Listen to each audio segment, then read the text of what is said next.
සෞන්දර්යයක් කියන්නේ හැම ගෑනු ළමයෙක්ගේම ලොකු ආසාවක්. ඉතින් එක එක්කෙනාට ආවේනික වෙච්ච එක එක ප්‍රශ්න මේ කොණ්ඩේ සම්බන්ධව තියෙනවා.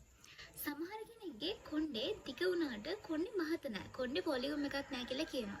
තවත් කෙනෙක්ගේ කොණ්ඩේ ගොඩක් යනවා. තවත් කෙනෙක්ගේ කොණ්ඩේ ගොඩක් ඩැමේජ් වෙලා කොණ්ඩේ ඉක්මනට වැවෙන්නේ නැහැ. කොණ්ඩේ වොලියුම් එකක් නැහැ.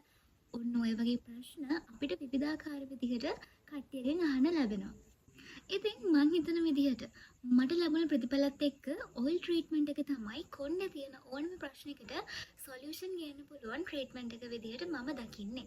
ඉතින් ස්වභාවික පොල් තෙල්, එඬරු තෙල්, ඔලිව් තෙල් මේ වගේ ගොඩක් තෙල් ජාති තියෙනවා. ඔයාගේ කොණ්ඩේ තියෙන ගොඩක් ප්‍රශ්න වලට උත්තර ගෙනල්ලා දෙන්න පුළුවන්. ගොඩක් දෙනෙක්ට තියෙන ප්‍රශ්නයක් තමයි මේ ඔයිල් ට්‍රීට්මන්ට් එක කරද්දී එයාලගේ බිසි ලයිෆ් ස්ටයිල් එක. ඒ කියන්නේ ගොඩක් දෙනෙක් ඒගොල්ලෝ ගෙදර ඉන්නේ රාට විතරයි. ගොඩක් වෙලාවට අපි උදේට වැඩට කියලා හවසට තමයි ගෙදර එන්නේ. අනිත් කාරණේ තමයි ගොඩක් දෙනෙක්ට පීස් සත්ව තියෙන්න පුළුවන්. ඒ කියන්නේ තෙල් ටිකක් ඔලුවට දැම්ම ගමන් නහය බුරුල් වෙලා සෙම ඇවිල්ලා හෙම්බිරිස්ස හැදලා මෙන්න මේ වගේ ප්‍රශ්න වෙනවා. අනිත් එක තමයි අපිට ඔයිල් දාන්න ඔයිල් ට්‍රීට්මන්ට් එක කරන්න හරියම වෙලාවක් නැහැ. දැන් ඔන්න ඔය වගේ දේවල් හින්දා මේ ඔයිල් ට්‍රීට්මන්ට් එක ගොඩක් දුරට ගොඩක් දෙනෙක් ස්කිප් කරලා තියෙනවා. සමහර කට්ටිය ඉන්නවා ඔයිල් වලට පොඩ්ඩක්වත් කැමති නැහැ. ඒගොල්ලෝ ඔයිල් කොණ්ඩේට ගන්නවත් කැමති නැහැ. ඉතින් මෙන්න මේ වගේ ගොඩක් දෙනෙක් ඉන්නවානේ මේ වගේ ප්‍රශ්න තියෙන ඔයිල් ට්‍රීට්මන්ට් එක සම්බන්ධව. ඔයිල් ට්‍රීට්මන්ට් එක නැතුව අපිට කොණ්ඩේ වවා ගන්න බෑද? අපිට මේ කොණ්ඩේ තියෙන ප්‍රශ්න ඉදිරි කරගන්න බෑද? අනිවාර්යයෙන්ම පුළුවන්. ඉතින් මම අද ඔයගලන්ට ගෙනල්ලා තියෙන්නේ ඔයිල් නැතුව කොණ්ඩේ තියෙන ගොඩක් ප්‍රශ්න වලට සොලියුෂන් ගන්න පුළුවන් හෙයාර් ටොනික් එකක්. ඉතින් මේ හෙයාර් ටොනික් එක හදාගන්න ගොඩක්ම ලේසි. අපේ ගෙදර තියෙන අමුද්‍රව්‍ය වලින් තමයි මේක හදාන්නේ. මේ හෙයාර් ටොනික් එක හදාගන්න අපිට ඕන කරන්නේ අපේ කිචන් එකේම තියෙන පුංචි අමුද්‍රව්‍ය ටිකක්. අපිට මේ හෙයාර් ටොනික් එක හදාගන්න උවමනා වෙනවා උළුහාල්, කරපිංචා, ග්‍රීන් ටී, එතකොට කරාබුන ඇටි, කළුතුරු සහ රෝස්මෙරි කොළ. ඔන්න ඔය කියන ඉන්ග්‍රීඩියන්ට්ස් ටික තමයි අපිට මේක හදන්න උවමනා වෙන්නේ. ඉතින් අපි බලමු කොහොමද මේ හෙයාර් ටොනික් එක හදාගන්නේ කියලා. මේ තියෙන්නේ අපේ හෙයාර් ටොනික් එක හදාගන්න අපි යූස් කරන ඉන්ග්‍රීඩියන්ට්ස් ටික. ඉතින් මේ තියෙන්නේ උළුහාල්, කලපිංචා, කළුදුරු සහ ග්‍රීන් ටී. ඉතින් ග්‍රීන් ටී බෑග් එක කඩලා ග්‍රීන් ටී ටික ගත්තා. ඒ වගේම මෙතන උළුහාල් සහ මේ කළුදුරු තියෙන්නේ තේ හැන්දෙන් එකක්. ඉතින් මම මෙතන කරපිංචා දෙකක් අරන් තියෙනවා. ඉතින් මම කළුදුරු මෙතනදී මේ ඇට නෙමෙයි තියෙන්නේ. මෙතන තියෙන්නේ කුඩු. මොකද මම ඊයේ ඔයිල් එකක් හදන්න මේ ටික ග්‍රයින්ඩ් කරගත්තා. ඒ හින්දා මම ඊටු ටික තමයි අද මේකට ගන්නෙ. ඉතින් තව දෙයක් මං ගාව අද නැහැ. ඒ තමයි රෝස්මෙරි කොළ. රෝස්මෙරි කොළත් ඊයේ ඉවර වුණා. මම ඊයේ හෙයාර් ටොනික් එකක් හදලා ඇප්ලයි කරා කොණ්ඩේට. ඉතින් ඒ හින්දා අද මම මෙතනදී රෝස්මෙරි මං ගාව නැහැ. ඕගොල්ලන්ට තියෙනවා නම් අනිවාර්යයෙන්ම රෝස්මෙරි කොළ මේ අනිත් දේවල් ගත්තු ප්‍රමාණ වලින්ම ඔයාලට ඇඩ් කරගන්න පුළුවන්. අනිවාර්යයෙන්ම මොකද රෝස්මෙරි කියන්නේ අපේ කොණ්ඩේට ගොඩාක් විශේෂ ප්‍රතිඵල ගෙනල්ලා දෙන ඉන්ග්‍රීඩියන්ට් එකක් හින්දා. ඉතින් අපි බලමු දැන් මේක හදන්නේ කොහොමද කියලා. ඉතින් මෙන්න මේ මැඩි භාජනය තමයි මම යූස් කරන්නේ. මැඩි භාජනයක් අනිත් භාජන වලට වඩා ගොඩක් හොඳයි කියලා. ඒ හින්දා මම මේක තමයි යූස් කරන්නේ. දැන් මම මේ විදිහට අපි ගත්තු ඔක්කොම ඉන්ග්‍රීඩියන්ට්ස් ටික මේ විදිහට අපේ මැඩි භාජනයට දාගන්නවා.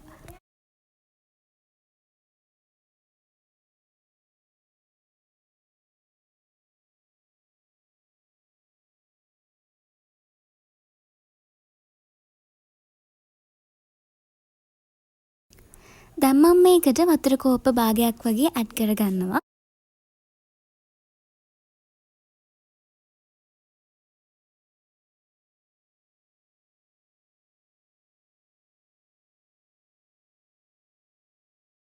දැන් අපි මේක බොයිල් කරන්න යන්නේ. තම්බ ගන්න යන්නේ. ඉතින් මම මේ විදිහට තම්බ ගන්න තමයි යන්නේ දැන්. ඉතින් ඔයාට මේක විනාඩි 15ක් වගේ තම්බ ගත්තට පස්සේ මේක අපිට යූස් කරන්න පුළුවන්. මද රස්නේ තමයි මේක තියන්න ඕනේ. ගොඩාක් ගින්දර වැඩි කරලා තියන්න එපා. දැන් ඔයගොල්ලන්ට පේනවා ඇති මේක හොඳට බොයිල් වෙලා තියෙන්නේ. හොඳටම නටනවා. ඉතින් මේක අපිට තවත් හරියටම දැනගන්න පුළුවන් අපේ ටොනික් එක හැදලා ඉවරද කියලා. මේකේ තියෙන මේ උළුහාල් මේ වගේ ලොකු වෙලා. ඒ කියන්නේ තැම්බිලා එළියට ඇවිල්ලා වගේ තියෙනවා. ඒ කියන්නේ මේක ඇල්ලුවාම මේ උළුහාල් එක හොඳට කඩලා වගේ මෙහෙම අතට ලිස්සලා යනවා. ඒ කියන්නේ පදම හරි. ඉතින් මේ තියෙන්නේ මම රෙදි කෑල්ලක් ආධාරයෙන් පෙරලා ගත්තු අපේ හෙයාර් ටොනික් එක. මම මේක පෙරාගෙන රෙදි කෑල්ලක් ගත්තේ මම කළුදුරු කුඩු කරලා තිබ්බ හින්දා. නැත්නම් ඔයගොල්ලන්ට සාමාන්‍ය ගොට්ටකින් මේක පෙරා ගන්න පුළුවන්. ඉතින් ඔයගොල්ලන්ට තේරෙන්නේ නැති මට එක දෙයක් අමතක වුණා කරාපු නැටි. ඉතින් මම වීඩියෝ එක එඩිට් කරද්දි තමයි දැක්කේ මට කරාබු නැටි දාන්න අමතක වුණා කියලා. ඉතින් ඔයගොල්ලන් අනිවාර්යයෙන්ම අමතක නොකර කරාබු නැටි දාන්න. ඉතින් අපිට මේ වගේ ස්ප්‍රේ බොටල් එකක් හරි එහෙමත් නැත්නම් මෙන්න මේ වගේ ඇප්ලිකේටර් එකක් හරි මේක ඇප්ලයි කරන්න යූස් කරන්න පුළුවන්.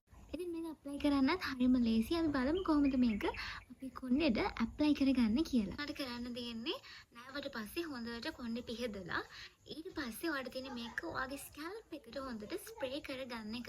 ඉතින් ස්ප්‍රේ බොටල් එකක් වගාව නැත්නම් ඔයාලට පුළුවන් පුංචි පුළුන් කෑල්ලක් අරගෙන මේක පොඩි බර්ජනයකට දාලා මේකේ පොඟවලා ඊට පස්සේ අපේ ස්කැල්ප් එකේ හොඳට කොණ්ඩේ සෙක්ෂන්ස් වලට බෙදලා මේක අපේ ස්කැල්ප් එකේ ඇප්ලයි කරලා එහෙමම වේලෙන්න අරින්න. ඉතින් ඔයාලට මේක සතියක් වගේ කාලයක් එක දිගට ඇප්ලයි කරලා හොඳ රිසල්ට් එකක් බලා ගන්න පුළුවන්. ඒ වගේම මේක දීර්ඝකාලීනව මාසයක් වගේ ඇප්ලයි කරද්දී ඔයාගේ කොණ්ඩේ ලොකු වෙනසක් ඔයාලට බලා ගන්න පුළුවන්. ඉතින් මම හිතනවා අද වීඩියෝ එකත් කොණ්ඩේ සම්බන්ධ ප්‍රශ්න තියෙන හැමෝටම ගොඩාක් උපකාර වෙන වීඩියෝ එකක් වෙයි කියලා. ඉතින් වීඩියෝ එකේ මුලින් ඉඳන් අගටම ඉඳලා හිටපු ඔයගොල්ලන් හැමෝටම ගොඩාක් ස්තුතිවන්ත වෙනවා. ඉතින් අලුත් වීඩියෝ එකකින් හම්බෙන්න බලාපොරොත්තු වෙමින් අදට Think for Beauty YouTube channel එකේ මම සමු කරනවා. සිරුම් දෙනාට සුබ දවසක්.